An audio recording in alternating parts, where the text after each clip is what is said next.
Kedua, Om Swastiastu. Swastiastu. Selamat siang, hari ini saya bersama Bapak Juru Desa Adat Kute ingin mewawancarai tentang beberapa pertanyaan. Apakah Bapak sudah siap? Baik, pertanyaan yang pertama.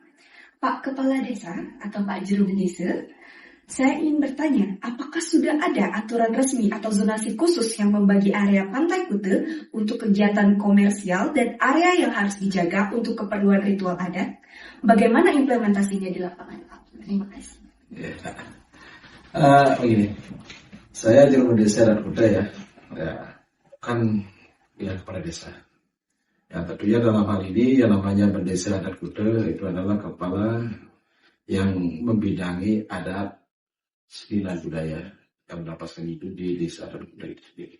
Lalu pertanyaan dari Adat Cika mengenai ada pembatasan di Pantai Kute, ya karena kebetulan kita untuk Pantai Kute itu kita diberikan hak pengelolaan oleh PMK Bandung yang bernomor 0411 ya garing 201/AK dari 2021, di mana Desa Adat Kute itu diserahkan untuk hak pengelolaan sepenuhnya terhadap Pantai Kute yang ada.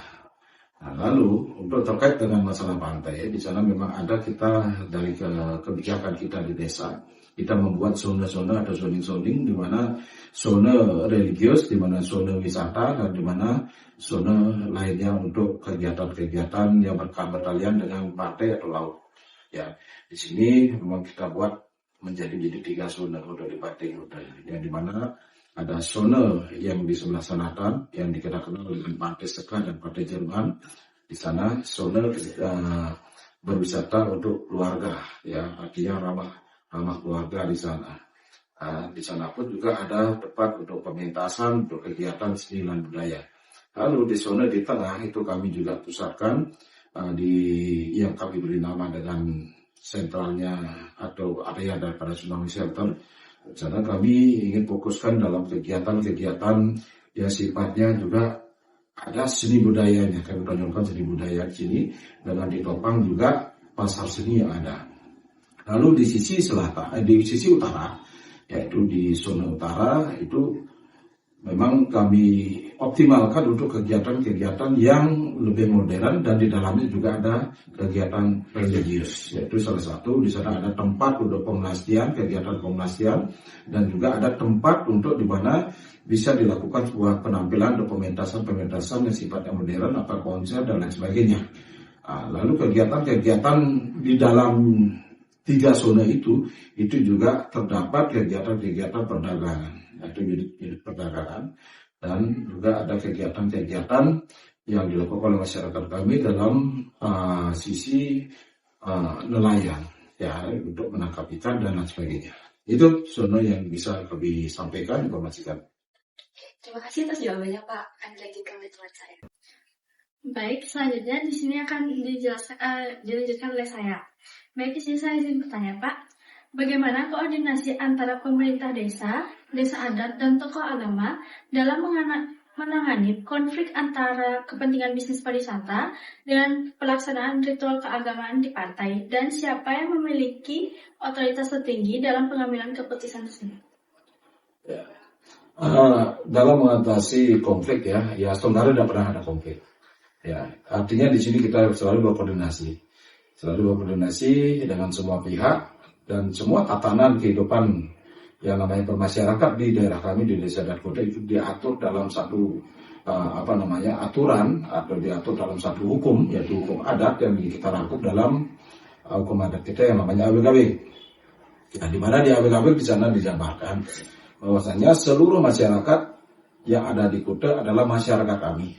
Ya, yang mana kami bagikan menjadi 3 golongan masyarakat, yaitu satu ya masyarakat memang asli yang menyenak di Kute, yang kedua adalah Krama Tamil, yang ketiga ya adalah Tamil.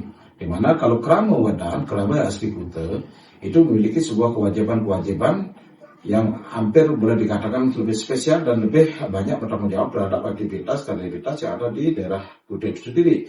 Tetapi ya untuk Kramo Tamyu itu memiliki suatu kesamaan dengan tugas yang sama dengan Kramo kita, tetapi ada kewajiban dalam hal ini yaitu tidak mesti harus dia itu nyungsung yang namanya kayangan 3. Lalu yang terakhir adalah Tamyu, itu adalah Kramo yang hanya sekedar berkunjung dan setelah itu dia balik ke sana. Nah sekarang di semua Kramo yang kami anggap Kramo di Kuta itu memiliki kewajiban yang sama, yaitu bagaimana menjaga Kamtibmas yang ada di Kuta, dan segala kegiatan-kegiatan yang ada di Kuta itu mereka juga memiliki kewajiban harus menghormati itu semua.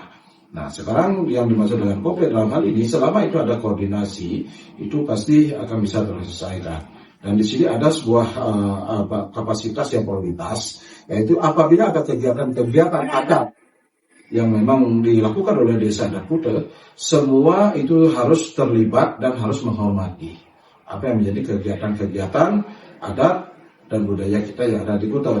Ya, karena tugas daripada desa adat dalam hal ini adalah mengajarkan yang namanya adat seni budaya yang ada di Kuta. Ya, semua koordinasi itu tetap kita lakukan. Dan apabila memang ada sebuah kendala atau masalah, dan kita juga mengharapkan pintu koordinasi itu tetap kita buka. Artinya kita open dalam hal ini, terbuka dalam hal ini. Ya, sekarang sampai saat ini tidak pernah ada konflik ya antar sesama, mungkin antar agama, antar golongan masyarakat. Ya, karena kita sadar bahwasanya dalam kehidupan berbangsa dan bernegara semua harus kita saling menghormati. Tetapi jangan lupa peribahasa mengatakan di mana bumi bijak, di sana langit dijunjung. Karena kita tetap akan mengakomodir semua golongan dan semua akan merasakan suatu hal yang sama. Terima kasih Bapak atas jawabannya. Jadi sekarang akan dilanjutkan oleh teman saya. Untuk pertanyaan ketiga adalah, apakah ada aturan adat atau norma spiritual yang secara khusus mengatur aktivitas komersial di area pantai yang dianggap sakar? Bagaimana cara menegakkan aturan tersebut kepada pelaku usaha, terutama yang bukan warga-warga lokal? Ya, tadi saya sudah utarakan bahwasan di sini ada hukum adat yang harus dihormati oleh semua pihak. Ya, di mana hukum adat kita terangkum dalam catatan atau sebuah buku yang kita namakan dengan awig-awig. Awig-awig ini merupakan hukum adat yang harus dilaksanakan dan dihormati oleh semua orang yang ada di desa dan hutan. Karena awig-awig ini masing-masing desa memiliki awig-awig dan itu tidak sama. Itu tergantung dari kebutuhan mereka.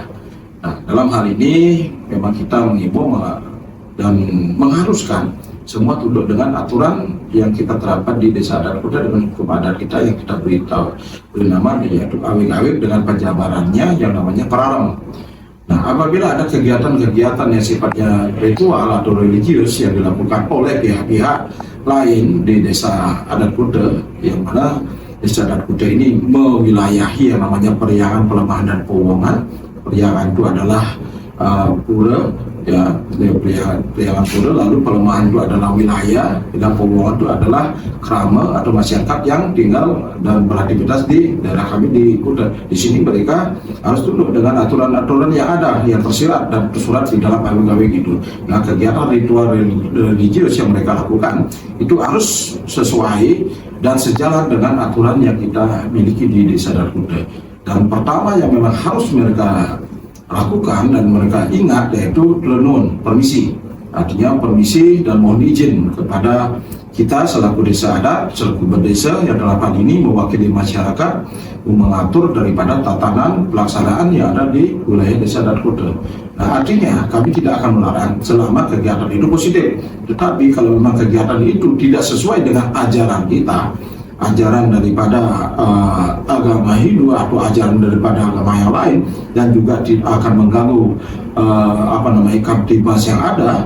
Nah, ini akan kami pertimbangkan untuk kegiatan-kegiatan tersebut. Nah, intinya kami memiliki kewenangan mengatur semua, artinya tatanan pelaksanaan apapun yang dilakukan di wilayah desa adat Kuta, baik itu ritual, religius, kegiatan-kegiatan yang lain, itu semua harus seizin daripada desa adat Kuta. Gitu. Terima kasih Pak atas jawabannya. Baik, pertanyaan selanjutnya akan dilakukan oleh saya. Izin Pak, apa strategi konkret yang telah atau akan diterapkan oleh pemerintah desa untuk menjaga keseimbangan antara pendapatan dari sektor pariwisata dengan kewajiban melestarikan tradisi dan kesucian pantai. Apakah strategi ini sudah efektif atau perlu diperbaikan? Ya, kalau kita berbicara strategi untuk pendapatan ya, tentunya dalam hal ini itu nomor kedua. Ya, artinya kita tidak memprioritaskan yang namanya pendapatan. Yang jelas dalam hal ini Desa Adat Kuta memiliki tupoksi, tugas pokok dan fungsi bagaimana mengajarkan yang namanya adat, seni, dan budaya yang ada di desa adat itu sendiri. Sehingga yang namanya adat, seni, budaya di Desa Adat Kuta itu tidaklah luntur apalagi punah. Nah, inilah peran dari tugas yang sangat berat dan sangat penting yang memang harus dilaksanakan oleh Desa Adat itu sendiri, khususnya kami di Desa Adat Kuta. Lalu yang kedua, dalam hal ini masalah kita berbicara masalah pendapatan, tentunya itu merupakan sesuatu yang juga perlu dipikirkan. Nah, tetapi tidak mutlak harus itu dilaksanakan karena kewajiban masalah pendapatan itu juga kita mengharapkan sokongan, dukungan dari pemerintah. Nah, tetapi dalam hal ini untuk dalam pengelolaan di Desa Adat Kuta, kita kebetulan di Desa Adat Kuta memiliki beberapa aset. Ya, aset yang bisa kita kelola yaitu yang sudah dimiliki juga oleh Desa Adat Kuta seperti LPD ya, Lembaga Pendidikan Desa, kita memiliki BUPDA, Baga Usaha Pedoman Desa Adat Kuta, dan juga kita memiliki pasar seni Desa Adat Kuta, kita memiliki kawasan primadona yaitu Pantai Kuta, yang mana kesemuanya itu merupakan sumber daripada pendapatan Desa Kuta itu sendiri. Astungkara dalam hal ini kami sudah memberikan sebuah strategi dan kepercayaan kepada badan-badan pengelola yang kami bentuk di masa-masa unit itu untuk berstrategi bagaimana mencari atau mendapatkan pendapatan untuk menopang daripada kegiatan-kegiatan di Desa Adat Kuta. Dan di Kuta sudah bergerak dengan distribusinya, di Pantai Kuta bergerak juga dengan penataan dan mempercantik daripada kawasan yang ada di Pantai Kuta. Lalu di pasar seni juga kita bergerakkan ekonomi dengan memberikan pemahaman dan ilmu-ilmu strategi pemasaran di pasar seni.